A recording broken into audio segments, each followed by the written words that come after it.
the lights start going out. The street lights along the street start going out. One at a time, like in a row, poof, poof, poof. We just looked at each other, wow, did we do this? I mean, because we were jacked up to a street lamp, you know what I mean? I was home, sitting here, watching television. Bingo. All the lights go off, television goes off. I go up to the roof, look out, darkness. I'm 12 years old. I'm watching Bewitched on television. And boom, the lights go out.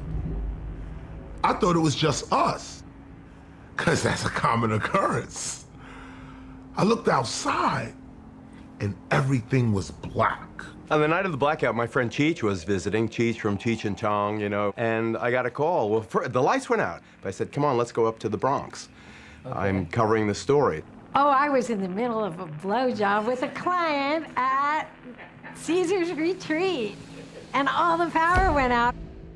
It was July 13th, 1977. New York was at the beginning of what would become a brutal 10-day heat wave where temperatures were daily over 100. Con Ed says the blackout was triggered when severe lightning knocked out transmission lines that connected Indian Point, the state's main power grid, to the city. With those lines down and with demand for power unusually high because of a heat wave, other generating plants, unable to handle the load, began cutting themselves off.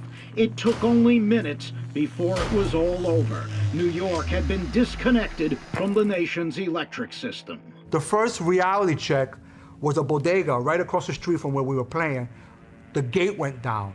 Shoo, shoo, shoo. All pandemonium broke, and people just started screaming blackout, and then you heard like bottles breaking and people just running, and we were like stuck out there with all this equipment. And to be out there in the blackout, you were prime, you know what I mean? You were prime for the picking. Everybody was like, hit the stores. It was like, hit the stores. And everybody just started running all at once.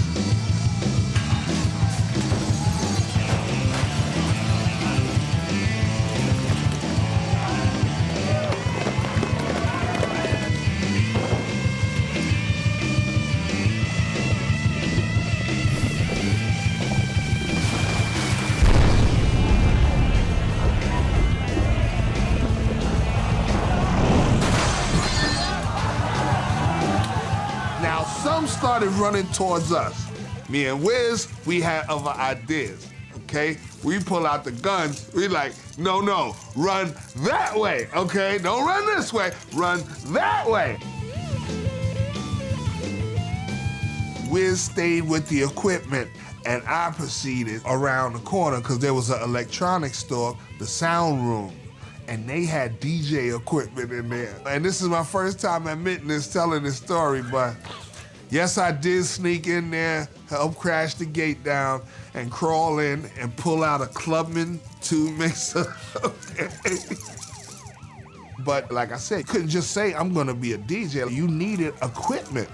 And that's all I really, wanted. I wasn't trying to loot, everything I could find. Before that blackout, we had literally just maybe 4 or 5 legitimate DJ crews. The next day, the very next day, it sprung this whole revolution of DJs. That was a huge spark and a huge contribution to the hip-hop culture. The rest of the city had other things on their mind. Supermarkets, department stores, banks, check cashing places, jewelry stores, everything.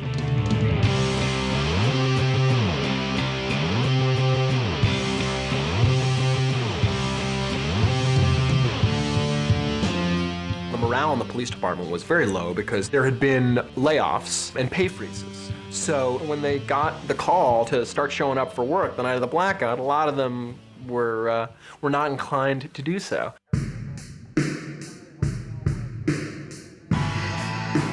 Now guys are starting to come in. We're all in uniform, we're all sitting around. And the door flies open. And this guy comes in.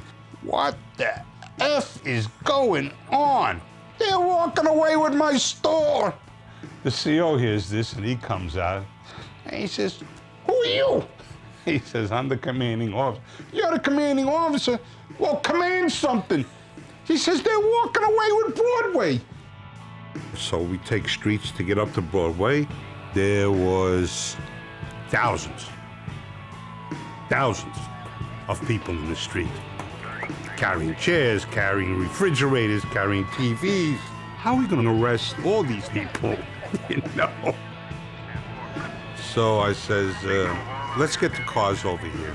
Take what we can take, and the rest of it, you know, the hell with it. We're putting 2 and 3 guys in the back seat. We're putting televisions in the trunks. We're putting televisions in the back seat on their laps. Sometimes we're putting 2 guys in the trunk, closing the trunk, and transporting him to the precinct.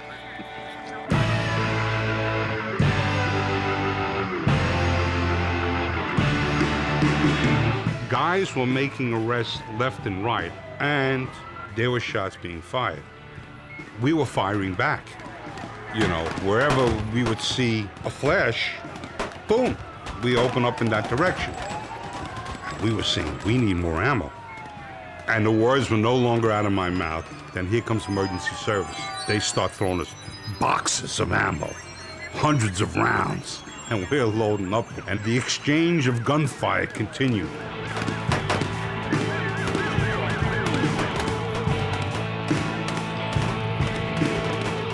I remember getting on top of a bus. I started yelling to the crowd. I said, the world is watching, and cool down. Everybody's got to go home. The lights will be on soon. Everything's going to be okay.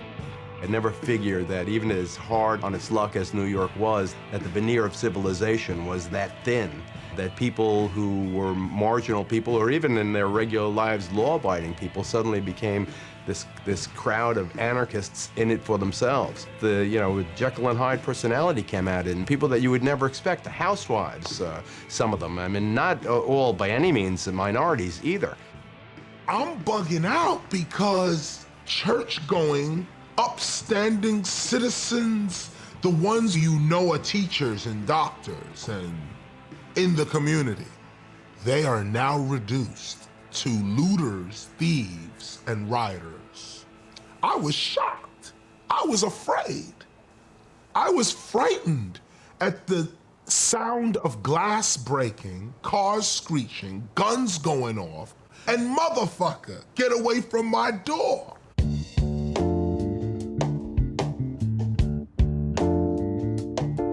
When it was all over, I said to myself, my God, how many bodies are they gonna find?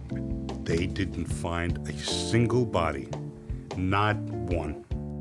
They talk about the riots, but the fact of the matter is very few people were killed, if any, were killed during that time. People weren't turning that violence outward toward, they were doing violence to property. And they were doing violence to property specifically because they had problems with the people that owned the property. Most people went to bed that night really not knowing what was happening around them. So people woke up the next morning, and I think there was this sense of shock. The power was still out. And the other problem was that the police had arrested thousands of people, and there was nowhere to put them. They had to open the tombs, I remember. A prison that had been closed for many years, and people were getting bitten by rats and stuff because that place had been closed for so long. What's going on? My mother sat me down. She said, son, when there is no light, man is reduced to animal. I began to look at people deeper than what they were showing me on the outside at age 12. It's when I became a man. People's actions, were brought on by their conditions. The message to the city is that we need help here. We're doing bad. There's nothing here for us. There's no jobs. We're housing, health care, nothing. You know what I mean? We at the end of our rope. We are just surviving by a thread.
run a second-class candy store, and that's the way he's run New York City. That election came to be seen, I think, as an election for the soul of the city in the future, because there was this whole feeling that the people that ran the city had lost completely any control they may have had. Mr. Mayor, what should have happened here if police saw looters in this man's store right in front of them? What should they have done? Obviously, one would answer that they should have arrested the person. But I think we ought to find out what the answer was. Well, this man was here. What happened? The police said, stay outside, let them take what they want, you'll get hurt. You had the feeling that if the lights went out again, that everything you had was up for grabs. Your possessions, your family, the sanctity of your space.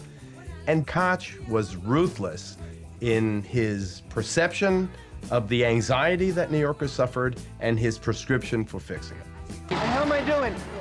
I need your help. Yes. Am I going to get your help? Yes. Thank you. Look at where we agreed. 1, the death penalty. The Son of Sam issue rises to the top in the summer, as does the Blackout. The city is gripped with crime. It has these extraordinary events. And it was really at that point that Koch became the death penalty candidate for mayor. That's when he seized on it, and he would whisper to people, I have to do it. It's the only way I can get in. In the tight race, Koch has taken a narrow lead and gained the endorsement of the New York Post and Daily News, while Mayor Beam, suffering a dramatic dip in approval after the blackout, struggles to bring calm to a city in turmoil.